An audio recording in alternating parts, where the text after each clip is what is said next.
इस वक्त रात के 8:20 हुए हैं। गुल्ली और शॉन गेम स्टोर के बाहर खड़े हुए हैं। शॉन गुल्ली से कहता है कि वैसे तो ये स्टोर रात 10 बजे तक खुला रहता था, लेकिन पिछले कई दिनों से जब भी मैं यहाँ आता हूँ मुझे ये स्टोर बंद मिलता है। चुन्नी लाल मेरे 500 रुपये लेकर भाग गया है।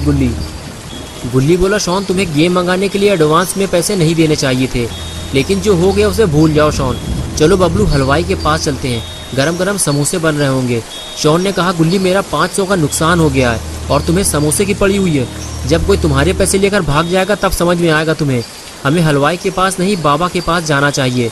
चुन्नी की शिकायत करना ज़रूरी है गुल्ली बोला, शॉन तुम्हारा दिमाग तो ठीक है, इतनी छोटी मोटी शिकायत लेकर बाबा के पास जाओगे? बाबा गुस्सेबाज आदमी है, कमरे में बंद करके मारने लगेंगे तुम्हें। शॉन बोला, गुल्ली तुम मुझे डराओ मत, मैं बाबा को जानता हूँ, हटो पीछे। और उसके बाद गुल्ली और शॉन दोनों बाबा के घर की तरफ चल दिए।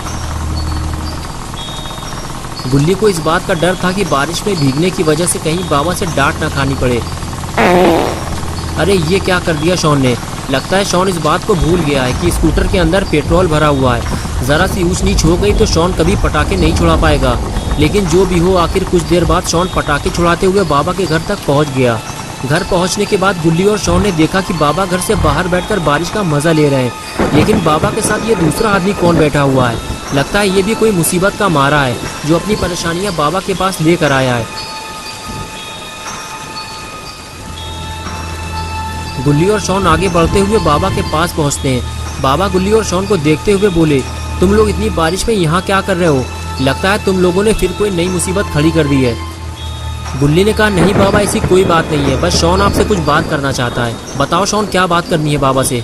तभी शॉन बोला, बाबा पुराने कुएं के पास जो गेम की दुकान है वहाँ मैंने 500 रुपये जमा किए थे गेम मंगाने के लिए, लेकिन वो मेरे पैसे लेकर भाग गया है। ये बात सुनते ही बाबा ने गुल्ली से कहा, जाओ गुल्ली उससे कह दो कि वो शॉन का पैसा वापस कर दे, वरना अंजाम बुरा होगा उसका। गुल्ली बोला, बाबा शॉन चुन्नी लाल की बात कर रहा है, वो इसका पैसा लेकर भागा नहीं है, बल्कि उसका गेम स्टोर कई दिनों से बंद पड़ा हुआ है। मैं उसे जानता हूँ, स्टोर खुलते ही मैं इसका पैसा वापस दिला दूंगा। तभी पास में बैठे हुए अंकल ने गुल्ली से कहा, बेटा चुन्नी तो मर चुका है, उसे मरे हुए 4 दिन हो चुके हैं। पुलिस को उसकी लाश 2 टुकड़ों में मिली थी। ये बात सुनते ही गुल्ली और शॉन बेहद परेशान हो गए। शॉन को तो इस बात पे यकीन ही नहीं हो रहा कि चुन्नी मर चुका है, वो कुछ दिन पहले ही तो उससे मिला था। शॉन कहता है, गुल्ली अब मेरे पैसों का क्या होगा? गुल्ली बोला, यार वो मर चुका है और तुम्हें अपने पैसों की पड़ी हुई है। और उसके बाद गुल्ली ने सामने बैठे हुए अंकल से पूछा, अंकल आखिर चुन्नी को मारा किसने? क्या उसकी किसी से दुश्मनी थी? अंकल ने कहा, गुल्ली तुम मुझे झंडू अंकल कह सकते हो, तुम बैठ जाओ, मैं तुम्हें स्टोरी सुनाता हूँ। उसके बाद गुल्ली बैठ गया। झंडू अंकल ने स्टोरी सुनाना शुरू कर दिया। झंडू अंकल ने कहा, गुल्ली जितने जल्दी हो सके घर वापस लौट जाओ, अब रात में घर से बाहर निकलना खतरे से खाली नहीं है, क्योंकि वो अपना बदला लेने वापस आ गया है और चुन्नी को मिलाकर अब तक वो 5 लोगों की जान ले चुका है। गुल्ली ने पूछा, झंडू अंकल कौन अपना बदला लेने वापस आ गया है? आप किसकी बात कर रहे हैं? उधर से आवाज़ आई, लंबरजैक।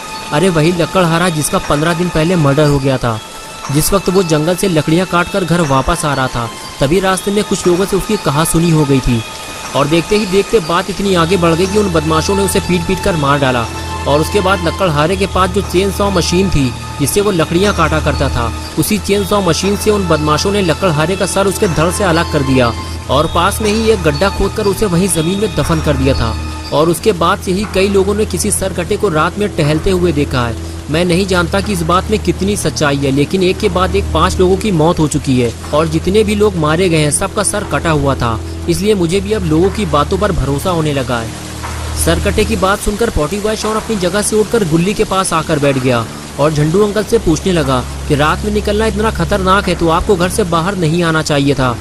तभी बाबा ने शॉन को बताया कि झंडू अंकल भी लकड़ियाँ काटने और बेचने का काम करते हैं, लेकिन आज इन्हें घर लौटने में देर हो गई है तो ये मेरे पास चले आए और ये चाहते हैं कि मैं इनके साथ इनके घर जाऊं और वहां रात भर रुककर सरकटे का पता लगाऊं कि ये एक झूठी अफवाह है या सच में कोई सरकटा घूम रहा है। ये बात सुनते ही गुल्ली और शॉन खुश हो गए और कहने लगे, झंडू अंकल सही कह रहे हैं बाबा, आपको वहाँ जाना चाहिए और हम भी आपके साथ चलेंगे।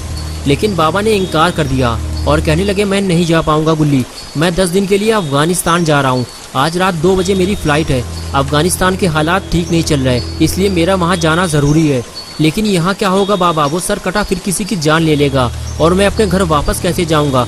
मुंह लटकाते हुए ये बात झंडू अंकल ने बाबा से कही तो बाबा ने जवाब दिया, तुम घबराओ मत झंडू, सर कटे को ढूंढने और पकड़ने का काम मेरे ये 2 जानवर करेंगे। अंकल ने कहा, बाबा कौन से जानवर? बाबा ने कहा, ये 2 जो तुम्हारे सामने बैठे हुए हैं। अंकल बोले, बाबा ये तो बच्चे हैं। बाबा ने कहा, नहीं ये बच्चे नहीं है, ये दोनों जंगली जानवर हैं। इस छोटे वाले को देखो जरा, ये चिड़ियाघर से भागा हुआ जंगली जानवर है। अंकल ने कहा, लेकिन पता नहीं क्यों मुझे तो ये बच्चे लग रहे हैं। बाबा बोले, झंडू तुम अभी छोटे हो, जब तुम बड़े हो जाओगे तब तुम्हारे समझ में आएगा कि जिन्हें तुम बच्चा समझ रहे हो वो बच्चे नहीं, शेर हैं, शेर जो हर वक्त खतरे और मुसीबत से लड़ने के लिए तैयार रहते हैं। जाओ गुल्ली, झंडू अंकल को उनके घर तक छोड़ कर आओ और अगर रास्ते में तुम्हें कहीं सर कटा दिख जाए तो इनको वहीं उतार कर भाग आना। इनके चक्कर में अपनी जान को खतरे में मत डालना। जाओ शॉन, तुम भी गुल्ली के साथ जाओ। और उसके बाद गुल्ली शॉन को लेकर स्कूटर की तरफ आगे चला गया और झंडू अंकल भी उनके पीछे जाने लगे। तीनों के जाने के बाद बाबा भी घर के अंदर चले गए। झंडू अंकल बारिश में भीग कर बीमार पड़ सकते थे। अच्छा हुआ गुल्ली और शॉन सही वक्त पर यहाँ पहुँच गए। झंडू अंकल ने गुल्ली और शॉन का शुक्रिया अदा किया और उछलकर स्कूटर में बैठ गए। अरे ये क्या हुआ? स्कूटर आगे बढ़ते ही झंडू अंकल लुढ़क कर पानी में जा गिरे और गुल्ली स्कूटर लेकर आगे चला गया। तभी झंडू अंकल ने गुल्ली और शॉन को आवाज लगाई और स्कूटर रोकने के लिए कहा। अच्छा हुआ अंकल की आवाज गुल्ली और शॉन ने सुन ली और स्कूटर रोक दिया। लेकिन शॉन को समझ में नहीं आ रहा कि अंकल तालाब में क्या कर रहे हैं, उन्हें तो स्कूटर में होना चाहिए था। तभी अंकल ने बताया कि वो फिसल कर गिर पड़े थे। शॉन बोला, अंकल आप थोड़ा ठीक से बैठिएगा क्योंकि स्कूटर गुल्ली चला रहा है। और फिर तीनों मस्ती मजाक करते हुए आगे बढ़ गए। लेकिन झंडू अंकल का सही सलामत घर पहुँच पाना थोड़ा मुश्किल लग रहा है।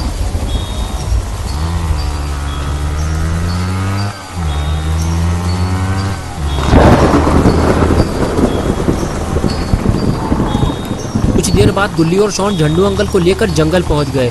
क्योंकि अंकल के घर तक जाने का कोई पक्का रास्ता नहीं है, इसलिए गुल्ली को इसी कच्चे रास्ते से होते हुए अंकल के घर तक जाना होगा। थोड़ा और आगे जाने के बाद गुल्ली को ऐसा लगा कि जैसे स्कूटर के नीचे कोई चीज़ आ गई हो। गुल्ली ने फौरन स्कूटर रोका और नीचे उतर कर देखा कि स्कूटर उछल क्यों रहा है। तो उसे पता चला कि स्कूटर तो पंचर हो गया है। लेकिन जैसे ही ये बात झंडू अंकल और शॉन को पता चली तो दोनों को डर लगने लगा। अंकल ने कहा, गुल्ली हम तीनों जंगल के बीचों बीच फंस चुके हैं और अब तो मुझे इस बात का डर सताने लगा है कि कहीं हमारी मुलाकात उस सरकटे से ना हो जाए। तुम अपना स्कूटर यहीं पेड़ के नीचे खड़ा कर दो, फिर हम तीनों पैदल घर की तरफ चलते हैं। बस थोड़ी ही दूर पे मेरा घर है। गुल्ली ने कहा, हाँ झंडू अंकल आप ठीक कह रहे हैं, यहाँ खड़े होकर भीगने से तो अच्छा है कि हम घर की तरफ आगे बढ़ते जाएं। लेकिन मैं अपनी स्कूटर यहाँ जंगल में नहीं छोड़ सकता, इसे मैं अपने साथ ले चलूंगा। गुल्ली बात कर ही रहा था कि तभी अचानक से शॉन ने सब कुछ चुप करा दिया और कहने लगा, तुम लोगों को कोई आवाज़ सुनाई दे रही है क्या, या सिर्फ मुझे ही ये आवाज़ सुनाई दे रही है? अंकल ने कहा, मुझे तो सिर्फ बारिश की आवाज़ सुनाई दे रही है। तभी गुल्ली बोला, नहीं अंकल, मुझे बारिश के साथ साथ कुछ और आवाज़ भी सुनाई दे रही है। ऐसा लग रहा है कि यहाँ कोई मशीन चल रही है, हो सकता है आसपास कोई फैक्ट्री हो।